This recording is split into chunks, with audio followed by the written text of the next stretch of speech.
Hi, everyone, and welcome to our very first Comprehensive Counseling Initiative video update. And what we're going to be trying to do actually, is every month talk with a school and or a stakeholder or collaborator with the Comprehensive Counseling Initiative, the CCI initiative through Lilly Endowment. And today we have with us MSD, Decatur Township, and Chris Duzenbery, who's the Director of College and Career Readiness. Hello, Chris. Good morning, Matt. Thanks for trying this out. We really appreciate you going through our inaugural update or video chat. So I think it'll be fun. Hope you'll agree. I hope so too. Yeah. So first question for you, Chris, and just to give us in a general sense in a couple of sentences, how's your implementation of your comprehensive counseling model going? First, tell us what model you chose there in Decatur Township, and then kind of how it's going. We chose the ASCA model, the national model, and it actually is going surprisingly well. And I say surprisingly well because, just to be quite transparent, we didn't know a whole lot about the ASCA model before we went into the planning phase for the counseling initiative, and then obviously worked through the opportunities that we had to be able to do a lot of research and visitations of exemplary programming and that sort of thing. And we've really had a tremendous focus on that in the last 2 years. And since receiving the grant itself, then really zeroed in on looking at how we could then plan to meet RAMP. And we've been able to so far within this last school year meet several of the components of RAMP. So great. We're well on our way. Good for you. I know a lot of schools are going to be right there with you on that process.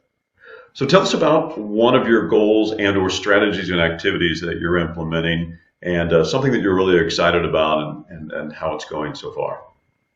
Well, one of the things that was in our grant proposal was to be able to hire some additional staff, and it would have been nice if it would have been actual licensed school counselors, but what we do is we partner with an organization called Communities in Schools. Yep. And they place what they call site coordinators in schools to help support the students and their families. It's wraparound services to meet basic needs and also the needs of the individual schools based on a needs assessment that they do. And the site coordinators that we previously had in our district were paid for out of Title I grants, and they were all at our elementary schools. And our secondary schools did not have that type of support.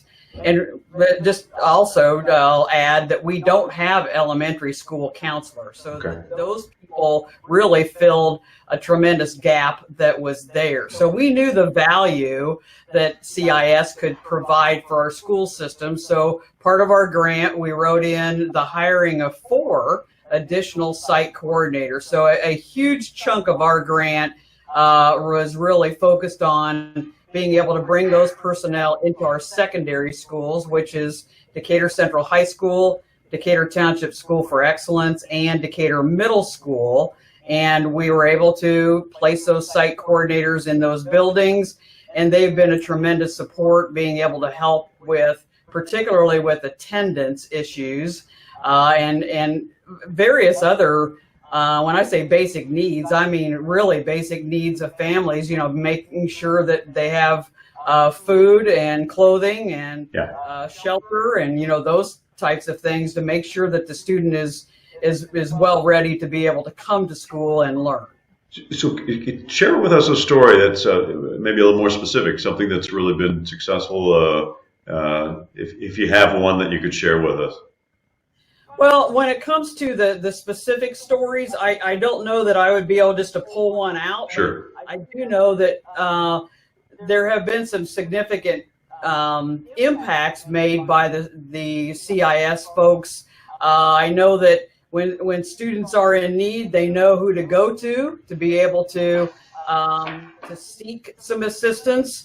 Not only their school counselor, but they know that there are things that the CIS site coordinators can do that the school counselors can't do. Yeah. So they function very similar to a social worker, although not all of them have a social work background, but they are well trained through their organization to be able to provide those type of services. So, you know, you can imagine when there are needs of some, you know, students that maybe they just lost their home and they need a place to live, and someone needs to be able to reach out to organizations to be able to find, you know, who has the opportunity to be able to put them up for a night, or to be able to connect to the right agencies, and that's their field of expertise. Have you had any disappointments or setbacks or something that didn't go like you had planned? And if so, how did you deal with that?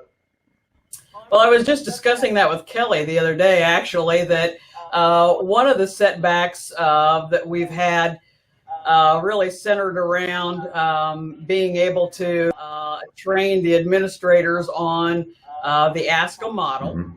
And it's not for lack of trying in terms of even their interest level. It's just that we had another grant that the district received, and it was an extremely big and very important grant in terms of instruction across the district and the formulation of professional learning communities. And it really tied the administrators down time-wise. Yeah.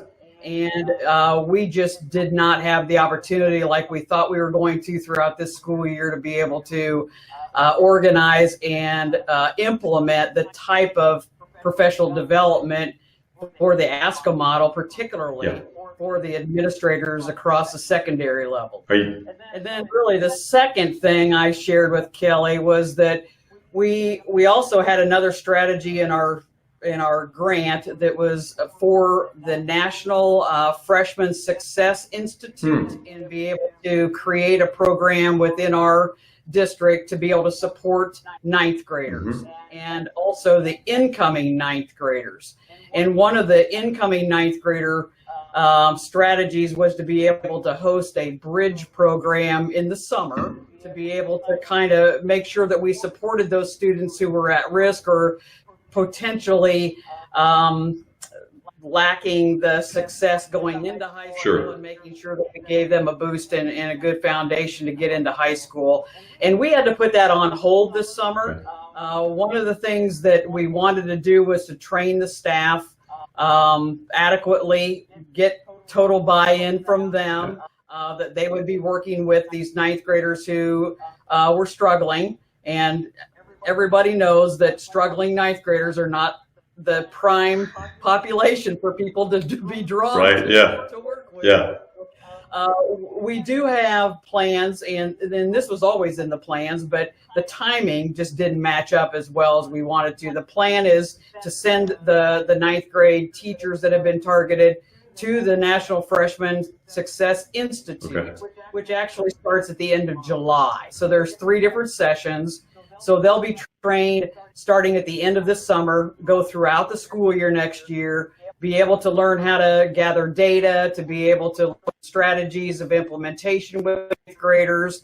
And then come next summer, I'm really looking forward to the fact that I think that will really set us up for success, to be able to have a good, solid bridge program next summer. And we'll have a well-trained staff that is well bought into supporting ninth graders. Good. It takes that sometimes to get that buy-in. So I'm going to put you on the spot here. Tell us about like a book or a resource or a video other than Communities in Schools, and maybe it's the one you just mentioned, the freshman training. But is there something you'd recommend to other schools that are going through the counseling initiative? Well, actually, ASCA framework book has been quite useful as well. And so one thing that I did with the grant money that we had, actually it was from the planning grant money that we had, I bought an entire set of the ASCA model books or a resource for our counseling staff, each person for their offices. And then we all got the use of data book, and I'd say I'd go a step further in saying, other helpful resources would be to be able to attend the Evidence-Based School Counseling Conference. We attended that during the planning phase out in San Diego. Was the best conference I have ever been to in my entire life. On our team really would be able to say the same Yeah. thing. We just have a few minutes left, but tell us about a community organization or a partner that your school counseling program is collaborating with, other than communities and schools, and kind of how that's going, just in brief. Okay. We also wrote into our grant a collaboration with Cummins Behavioral Health Systems. They are currently contracted with us in our district to provide site-based mental health services. But we went a step further in the grant. We wrote in some money to be able to contract with them to be able to provide some specific group counseling sessions. And that went extremely well this last school year. And it's something that our school counselors had not really ever had I'd say the time, because just of the way that our time was being spent prior to this whole process, to be able to dabble in, and I shouldn't say dabble as in, just downplaying it, but they've really never had any experience doing group counseling. So when it came to the need for particularly the Decatur Township School for Excellence, it fit the bill perfectly. It was able to provide the much needed group counseling option that we just could not facilitate ourselves. And then going forward, being able to use some time differently, we're looking forward to being able to expand group counseling in other schools, but that really helped plant the seed and be able to get that. Yeah, that's great. And when you plant those seeds and you get them going, you really see the benefits, I think, of group counseling, and that does take time, but I think it's one of the underused tools in the school counselor toolbox that hopefully this grant is helping to show how good that can be with students. Impact. Absolutely. Okay, last question for you, and I appreciate it. You don't look too nervous. That's pretty good. About sustainability, I know that we've been fortunate enough to be working with the endowment quite a bit, and I know that one of the key concerns of the endowment is that these efforts through the Comprehensive Counseling Initiative continue as much as possible. Could you give us an example of an action or a change that's occurring that will help you sustain these things that you're doing, these efforts, after the grant period ends? Well, I think, Matt, you've been in education long enough to know that really the only two ways that you can gain money in a school district is either get more students to be able to get more ADM or get grants. And so when it comes to being able to get more money for the school counseling department, one of the things that we've been able to do is get some additional grants in other places that then we've been able to help support the school counseling department through that. And some of those things are, the Prevention Matters grant.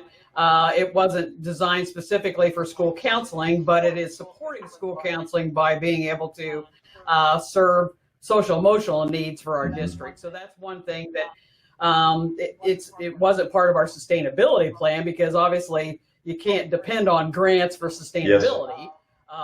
But one of the things that, speaking specifically to our grant, in the way that we decided to support the communities and schools hires, because hiring 4 people, I mean, that was a little over $500,000. What we decided to do with those 4 positions is each year of the grant, the district would pick up the cost of one of those positions. So at the end of the 4-year period, then the district would then be paying for all 4 positions. So over the course of 4 years, you hope your ADM increases just a little bit each year to be able to kind of offset that a little bit. But obviously there's a lot of other needs in the district as well. But that was one of the pieces that we put together for the plan. And then our school corporation just passed a referendum, and it's cutting off our previous referendum and then being able to go forward with a new one. But a big chunk of that referendum was for school safety. I mentioned the ADM and the grants, but yet referendums are another one to support. So we actually had a long-range plan about 5 years ago to continue to be able to add staff to our counseling department. And over the last 2 years, last year was the first year that we actually added a school counselor, and it wasn't due to our counseling grant, it was due to strategic planning. Great. And so going into the 1920, we are thrilled to death that we will then now have 5 school counselors, and I can't imagine the impact that that's going to make overall, because it will lower our ratio significantly. And that does make a huge difference. Yes. You've got some great ideas, some great plans. You're doing some wonderful things. This is really helpful to us, and I hope to the other schools that are part of this initiative. Chris Duzenbery with MSD Decatur Township Schools. Good luck in the 2019-20 school year. 2019-2020 school year. That's like future. I know, that's a mouthful too. Well, Chris, thanks a lot. Have a great summer. Thanks for your time spending with us this morning. Well, thank you for having me, Matt.